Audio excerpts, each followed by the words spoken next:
তো ডেটটা ছিল 23শে ফেব্রুয়ারি। তো সেদিন আমার একটা ব্রাইডাল মেকআপ ছিল। তো সেদিনই কি হলো সবটাই তোমাদের সাথে একটু শেয়ার করি। তো হাই এভরিওয়ান, তো তোমরা সবাই কেমন আছো? আশা করছি ভালো আছো। আমিও খুব ভালো আছি। আমার নতুন একটি ভিডিওতে তোমাদের অনেক অনেক স্বাগত। Welcome back to my another video. তো সেদিন যে আমার ব্রাইডটা ছিল, তো আমার লোকেশন থেকে সেটা অনেকটাই দূরে, পাঠান গ্রাম।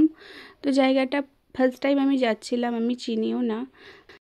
তো ওরা আমাকে টাইমিং দিয়েছিল 11টার সময়, যেহেতু ওটা মুসলিম ব্রাইড ছিল তাই দিনেই ছিল। তো সেই মতো আমি বাড়ি থেকে বেরিয়েছিলাম। তো এই ভিডিওটা যখন স্টার্ট করি প্রায় আমরা পৌঁছেই গেছি। তো তার মাঝে আমরা ওর জন্য কিছু ফুল কিনে নিয়ে যেতে বলেছিল, তো সেটাই নিচ্ছিলাম। তো ফুল নেওয়ার পর আবার আমরা তড়িঘড়ি করে বেরিয়ে যাই। তো তো রাস্তার চারিপাশটা এত সুন্দর সবুজ, মানে এত সুন্দর জমিগুলো ছিল, তো সেগুলোই দেখতে দেখতে যাচ্ছিলাম, খুব ভালো লাগছিল। তো তারপর ফাইনালি আমরা ওদের বাড়িতে পৌঁছাই। তো পৌঁছে গিয়ে দেখি তখনও ব্রাইডের বিয়ে পড়ানো কিছুই হয়নি।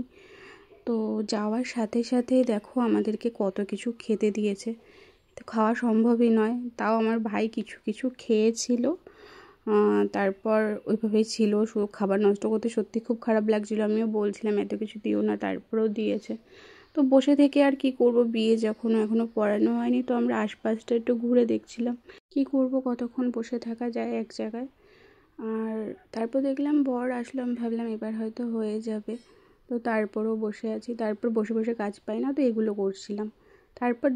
তারপর একজনের সাথে পরিচয় করাই চল। করবে তুমি?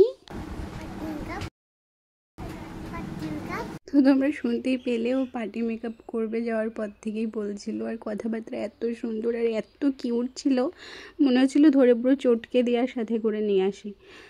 10:30 11টার সময় গিয়ে বসে থেকে থেকে মাথায় এত টেনশন হচ্ছিল কখন বসবে কখন বসবে। তো ফাইনালি আমার ব্রাইড গিয়ে বসেছিল 3:12-তে। আর সেদিন আমার আরও একটা পার্টি মেকআপের বুকিং ছিল, আর লোকেশনটা অনেকটা দূরে ছিল, অনেকটা দূরে। তো তার জন্য আমার এত টেনশন হচ্ছিল আর এত প্যানিক হচ্ছিল যে কি করব, কখন বসবে, ওকে কখন রেডি করে আসবো। এইখানে আরেকজন আমার অপেক্ষা করছে, অপেক্ষায় বসে আছে আমি আসবো, তারপর সাজবে। এরপর তো মানে মাথায় অনেক কিছুই কাজ করছিল। তার মধ্যে ভাইকে নিয়ে গেছিলাম, যেহেতু এত দূরের রাস্তার, এতটা প্রথমবার ফার্স্ট টাইম এত দূর যাচ্ছি, নতুন পুরো একটা জায়গা, তার জন্য। আর ও মানে পুরো হয়ে যাচ্ছিলো, বিরক্ত হয়ে যাচ্ছিলো, বারবার বলছিল আমি চলে যাই, তুই থাক, আমি আবার এসে তোকে নিয়ে যাব। আমি বলছি আমি একা কী করে থাকবো, তুই থাক। ওকে আমি দূরে বেঁধে সেদিন রেখেছি। সম্পূর্ণ একটা নতুন জায়গায় এত দূরে গেছি, তো মনের মধ্যে একটা কাজ করছিল ভয়, যে কেমন হবে ওরা, মানুষ কীরকম কী। তো এত ভালো মানুষ ছিল ওখানকার, প্রত্যেকটা মানুষ, ওখানকার পুরো গ্রামের মানুষের থেকে এত ভালো ব্যবহার পেয়েছি আমি, মানে বলার মতো নয়। প্রতিটা মানুষ ওখানকার এত ভালো আর এত ভালো মিশে যায়। আর আমার ব্রাইডের কথা আর কি বলবো, এত শান্তশিষ্ট ছিল যে আমি খুব তাড়াতাড়ির মধ্যে ওকে রেডি করে দিতে পেরেছি। যদিও বেশি বিরক্ত করতো, হয়তো টাইমটা আরও আমার লেট হতো, কিন্তু না, ও একটুও বিরক্ত আমাকে করেনি। একদম চুপচাপ শান্তশিষ্ট একটা মেয়ে বসেছিল চুপচাপ। আর প্রতিটা মানুষের থেকে তো এত ভালো ভালো ব্যবহার পেয়েছি আমি, যেটা মানে বলে বোঝাতে পারবো না, আমি এতটাই এক্সপেক্ট করিনি। তো আমি ওকে রেডি করছিলাম, প্লাস ওদের সাথে একটু গল্প করছিলাম। আমি আমার ভাইকেও পাশে বোঝাচ্ছিলাম একটু বস, এই তো হয়ে গেছে, এক্ষুনি চলে যাব। তো ওরাও পাশ থেকে ওকে বোঝাচ্ছিল ওরকম করো না, দিদিকে রেখে যেও না।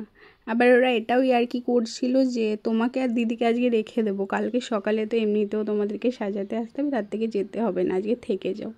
তো আমি বলছিলাম আরেকজনকে সাজাতে হবে, তার কি হবে। তো গল্প করতে করতে সবার সাথে, তার মাঝে সবাই একটু পরপর দেখতে আসছিল ওকে কেমন লাগছে।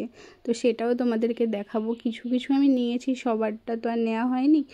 তো আমি খুব তাড়াহুড়োর মধ্যে ছিলাম কি ভিডিও করব, তারপরেও একটু নিয়েছিলাম ক্লিপ। তো ওগুলোই তোমাদের সাথে শেয়ার করছি। আর যত তাড়াহুড়োর মধ্যেই থাকি না কেন, একটু ভিডিও নেওয়ার চেষ্টা করি তোমাদেরকে দেখানোর জন্য।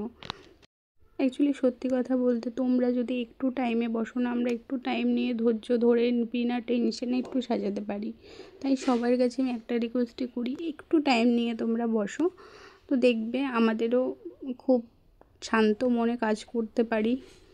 আর সেদিন ওরও কোনো দোষ ছিল না, অ্যাকচুয়ালি ওদের মৌলানা ওখানে সেদিন উপস্থিত ছিল না, যে কোনো কারণে কোথাও গিয়েছিল বলেই লেটটা হয়েছে। তো যাই হোক, ক্লাসটাকে টাইম মতো আমি রেডি করে দিতে পেরেছিলাম। তো এই দেখো সবাই ওকে দেখতে এসেছিলো, তো সেটাই একটু দেখাচ্ছি, আর ওরা কি বলেছে দেখে সেটাও তোমরা একটু শোনো। তো সবাই এমনি যা বলছিল, ক্যামেরায় সবাই লজ্জা পাচ্ছিল, সেভাবে আর যেটুকু বলেছে তাই শুনে ভালো লেগেছে। তো ও এসে বসেছিল আমার কাছে প্রায় 3টের দিকে, তো 4:15 মধ্যে আমি ওকে পুরো রেডি করে ছেড়ে দিয়েছিলাম। তো এই ছিল তার ফাইনাল লুক। তো কেমন লাগলো অবশ্যই কমেন্ট করে জানাবে। আবার দেখা হচ্ছে নেক্সট কোনো ভিডিওতে খুব তাড়াতাড়ি। ততক্ষণ সবাই ভালো থাকবে, সুস্থ। আর নিজের বিশেষ দিনে এইভাবে সাজতে চাইলে আমার সাথে কন্ট্যাক্ট করতে পারো। তো আজকের মতো এতটুকুই, টাটা।